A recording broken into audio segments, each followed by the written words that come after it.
क्या अपनी बहन निशा को न्याय दिलवा पाएंगे चंद्रशेखर आजाद? निशा एक दलित बेटी जो चंद्रशेखर आजाद अक्सर हर दलित को अपनी बहन भाई कहकर संबोधित करते हैं। क्या एक बार फिर से वो निशा के लिए सड़कों पर उतरेंगे, आंदोलन करेंगे? यही सवाल आज पूरे उत्तर प्रदेश में गूंज रहा है।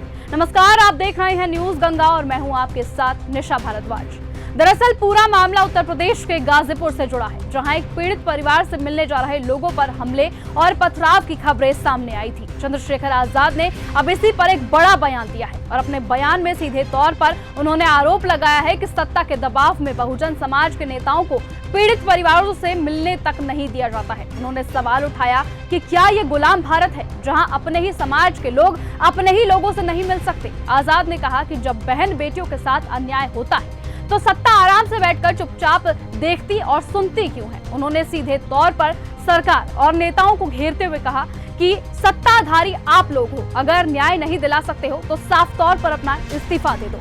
उनका यह दावा है कि गाजीपुर में विश्वकर्मा समाज की एक बेटी के साथ अन्याय हुआ है और जब भीम आर्मी व आजाद समाज पार्टी के लोग पीड़ित परिवार से मिलने पहुंचे तो उन पर कथित तौर पर पथराव हुआ, उनके साथ मारपीट हुई और कई लोग इसमें जख्मी और घायल हो गए। चंद्रशेखर आजाद ने कहा यही वजह है कि देश में कई घटनाएं दबा दी जाती है क्योंकि लोग डर के कारण अपनी आवाज नहीं उठा पाते। उन्होंने विपक्ष और सत्ता दोनों को आड़े हाथों लिया और दोनों पर सवाल उठाते हुए कह दिया कि उस इलाके में कई विधायक हैं और सांसद हैं, लेकिन कोई भी पीड़ित परिवार के साथ खड़ा नहीं हुआ है। यहाँ तक कि बहुजन समाज के नेता भी सिर्फ कुर्सी बचाने में लगे हैं। लेकिन आपको बताएं कि चंद्रशेखर आजाद की इस बयान की लाइन ने सीधे तौर पर मायावती और अखिलेश यादव दोनों को भी साथ कटघरे में खड़ा कर दिया है। उनका कहना है कि आपकी चुप्पी ही अन्याय को बढ़ावा दे रही है। ऐसे में आजाद ने यह भी कह दिया कि जब कोई नेता या संगठन पीड़ित परिवार के साथ खड़ा होता है तो उस परिवार को हिम्मत मिलती है, वरना ऐसे मामलों में गवाह अक्सर टूट जाते हैं, दबाव बनता है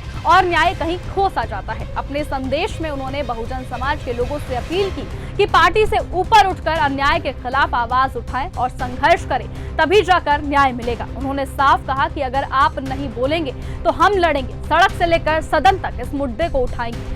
चंद्रशेखर आजाद, आप सबसे अपील करता हूँ, बहुजन समाज के जो लोग रहते हैं, जिस भी पार्टी में हो, जिस भी दल में हो, अपनी पार्टी का मोह छोड़िए। आज समाज को आपकी जरूरत है। ये दल आपको तब सम्मान देंगे या देते हैं क्योंकि आपके पास, आप जिस समाज से जुड़े हो, उस समाज के पास वोट है। आपकी चुप्पी समाज के साथ अन्याय को बढ़ावा देगी। इसलिए मैं आपसे आग्रह कर रहा हूँ, जो बहुजन समाज के नेता है, और आप नहीं बोलोगे तो आजाद समाज पार्टी भीम आर्मी तो लड़ेगी। मैं अपने बहादुर जिले के टीम को बधाई देता हूँ जो इस अन्याय में सबसे पहले मैदान में उतर के पीड़ित परिवार की आवाज बनने के लिए खड़े हुए। हालांकि उनको चोट लगी है। ये चोटें तो देखिए, संघर्ष जो है वो क्रांति का पथ है। इसमें चोट भी लगती है, इसमें मुसीबत भी आती है, लेकिन बहन बेटियों के सम्मान के लिए लड़ना पड़ता है। मैं अपनी भीम आर्मी आजाद समाज पार्टी के और जो विश्वकर्मा समाज के हमारे संगठन गाजीपुर गए थे, जिनको अन्याय हुआ, जिनके आप मारपीट, उन सबको उनके संघर्ष के लिए बधाई देता हूं। लेकिन अभी तो संघर्ष शुरू हुआ है। जाना तो सत्ता पक्ष को चाहिए, उन मंत्रियों को चाहिए जो अति पिछड़े समाज के नेता बनने के ठेकेदार बन के घूम रहे हैं, जो सरकार में मंत्री बन के बैठे हैं, विधायक हैं। इन गुलामों का जमीर मर गया है। आज इनको समाज नहीं दिख रहा।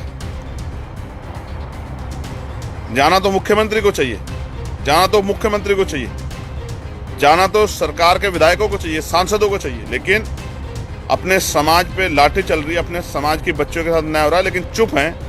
कोई कुर्सी पे आ रही है, डूब मरो, शर्म कर। समाज क्या उम्मीद करे? कैसे में आपको नेता माने जब आप सत्ता में रहकर अपनी बहन बेटियों के साथ अन्याय नहीं रोक पा रहे हो? कहां के सत्ताधारी हो आप लोग? इस्तीफे दो, घर बैठो। ये लोकतांत्रिक व्यवस्था है कि आपको कुर्सी मिल गई है। लोकतांत्रिक व्यवस्था नहीं होती तो ये आपको कुर्सी कभी नहीं मिलती, हजारों साल नहीं मिली। ये संविधान की देन है। आपने मुझे सुना, धन्यवाद।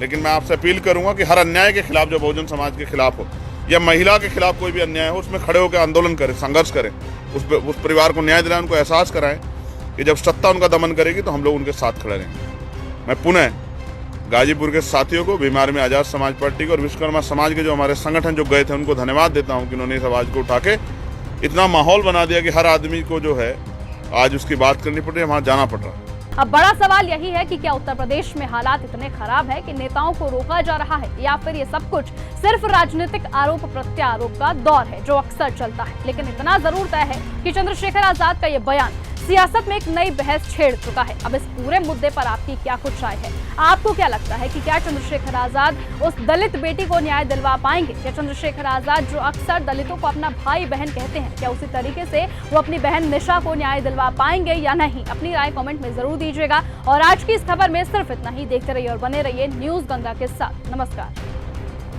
अगर आपको ये हमारा वीडियो पसंद आया हो तो इसे लाइक और शेयर करना बिल्कुल ना भूलें। साथ ही हमारे चैनल न्यूज गंगा को सब्सक्राइब और फॉलो जरूर करें ताकि देश और दुनिया की हर बड़ी खबर आप तक सबसे पहले पहुंचे।